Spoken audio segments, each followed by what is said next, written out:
Tell us the name of these caves and where they are in Israel. I think a lot of them were made popular through Indiana Jones, but there's a ton of these caves. What are the caves called, and where are they in Israel? Mm-hmm. Well, in 1946 through 1956, 11 scrolls were found. They're called the Dead Sea Scrolls. They weren't found in the Dead Sea, but they were found in the caves, the area next to the Dead Sea. And then in 1952, in cave number 3, one of the famous caves, cave number 3, they found something that was unusual because it was a copper scroll. The others were on skins of animals, on parchment paper. But the one scroll was a copper scroll. Many think that it was written by 5 different people because the handwriting etched on the scroll is distinctly different. But in that copper scroll, it mentions Jeremiah, the prophet. It mentions Haggai. It mentions Zechariah. These are prophets from Israel. These are names of books of the Bible. Matter of fact, in those original Dead Sea Scrolls, almost the entirety of the Jewish Bible, the 39 books, there's sections of almost all of them in there. And that's a picture, by the way. That's a picture of one of the copper scrolls. Yeah. See how it's the letters are hammered in there, and so really Jim Barfield began studying the scrolls in 1995. Go with the study of that. Then in 2009, he began to study particularly the copper scroll. That's been his concentration. And the copper scroll is interesting, not only because it mentions names that we know from the Bible, not only because it has 5 different authors, but because it's so specific on items that you'll find. And so what we're going to look at on Monday night, he's going to take the copper scrolls, he's going to show the ancient Hebrew, go to the modern Hebrew, go to the Strong's Word, and then he's going to say, here's what the message is saying.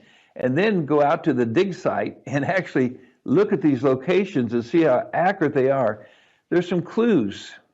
And the clues have been flipping the map of Qumran to match Jerusalem, and then taking the measurements and seeing how incredible they are. And then I think that, there's a flipping of that map. And now I want to make sure our audience understands, because this is what lost me on radio today. But then I started asking more, questions, and we got to it. You take a map of Jerusalem and the Jaffa Gate and the watchtowers and the column of Boaz and all these things, and you take that actual map and then you flip it over there into these caves. And this is a series of caves. And if you read the copper scroll, if you read this scroll down here, and you start laying things out based on finding clues from the copper scroll we saw a while ago, if you find one of the items and then you find another one of the items, pretty soon you realize, oh, this is actually in these caves laid out. And that's where he now has figured out that this is actually a series of caves. And in this series of caves, you have laid out in the right line these various things. And so clearly Solomon was trying to hide these things from being taken and stolen should Rome be sacked, which of course we know happened in AD 70. And hopefully someone one day would find them. And now at this time, when we have so many other prophetic biblical things going on that are setting up, I think, for Bible prophecy to be fulfilled, along comes a guy who's studying the copper scrolls and says, let me go look in here and see what I can find. Boom, we found this, we found that. Oh, I think what we have here is actually a template of the map there in Jerusalem. He just duplicated it so that if someone can find 1 or 2 of them and line it up, they'll find all of them. Do I have that accurate? Yeah, you do. You know what's interesting? Jesus spoke in parables, and a lot of times later the disciples come and say, okay, what does that mean? And so then they finally said, okay, why are you speaking in parables? He said, because the Bible said they're going to hear, but they're not going to understand. In other words, it was a riddle. And I think that's the case of these scrolls. Once you crack the riddle and you see the meaning, it's fantastic, because it's going to point to a number of items. There's 57 caves now that have numbers, that has things that we know about them, that are mentioned in the copper scrolls. Those can be charted. You can see they've gone in and they've done some measurements to see ferrous material versus non-ferrous material, and if what the scrolls say, it looks like there's an incredible payload of gold.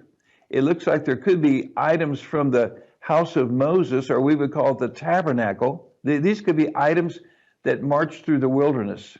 The ephod, the breastplate of the priest that he asked questions to God to decipher, that is said to be there. Another copy of the scroll, like we're reading from, would be there.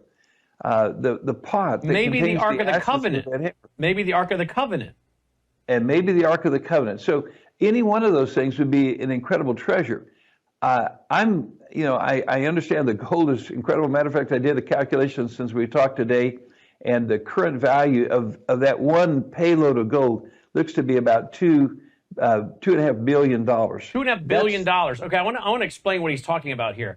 Here, what they've done is they have taken this Lorenzo Z1, which is a big, excellent metal detector, okay? And they scan, and they find that red, orange, and blue indicate gold, silver, and brass. The green indicates iron or steel, okay? So what they do is they end up with this imagery coming in, and they're able to say, all right, we're pretty sure we've probably got gold or silver. Well, one of the areas where they think they've got gold equals this area right here of gold bars, which you're saying that's valued at how much, that one area?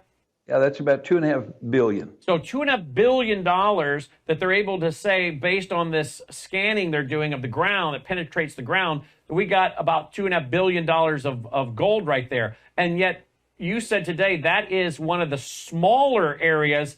So when you're all said and done, you're talking about trillions and trillions of dollars in gold, not to mention just the artifacts, because their antiquities and how old they are in themselves could be worth trillions of dollars. The significance of this is Ezekiel 38 specifically says that the nations surrounding Israel invade her for her treasure, and they specifically meant grabbing gold and silver, correct? Yeah, gold, silver, and spoils. And who would not want a spoil that if it had some of the items from the temple, or the breastplate of the priest with the gemstones there? Like I said, I've been to Egypt, I think over 40 times. I've seen the treasures of King Tut. What they're talking about here makes King Tut's treasures look like a miniature. Why is this important? Number one, it's important to the Jewish people because it's going to establish the ownership of this area. It's going to prove the authenticity of their Bible and the ancient records. For Christians, it's important because, again, it shows the authority of the Bible. It shows that we can take the Bible literally. That when God says this is what's going to happen, you know what? Just like you said, sooner or later, if we're patient, we're going to see it happen.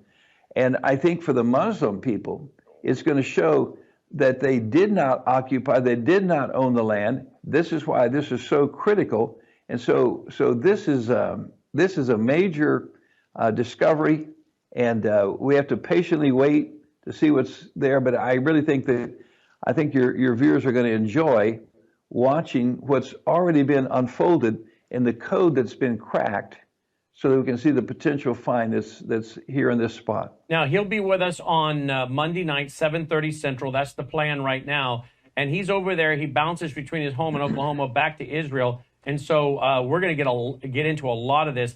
And we're getting a scoop here, I think is what we're getting. Is that what you call it? Well, I think I'm just trying to I don't know if I'm going to be able to sleep between now and then. That's how. And by the way, you made a good point this 1 o'clock broadcast today. He doesn't want any of the gold, so he's not searching for this to take the gold. He's saying, let's give it to the Temple Institute so they can do whatever they want with it. Yeah, one of the reasons why I really bond with this man is because he's not a treasure hunter. I've been around treasure hunters. I've been in enough areas of the world where they're looking for treasures and so on like that, and they all want to claim them. He doesn't. He if you offered him a necklace made out of a piece of that gold, he wouldn't wear it. He told me, he said he wouldn't take a ring. He'd rather have a thank you from the people of Israel for showing that the Bible is true. That's his point, is to recover this and to show that there's going to be a day when the temple is going to be rebuilt, and it's going to take place exactly as the Bible outlined it already. Absolutely.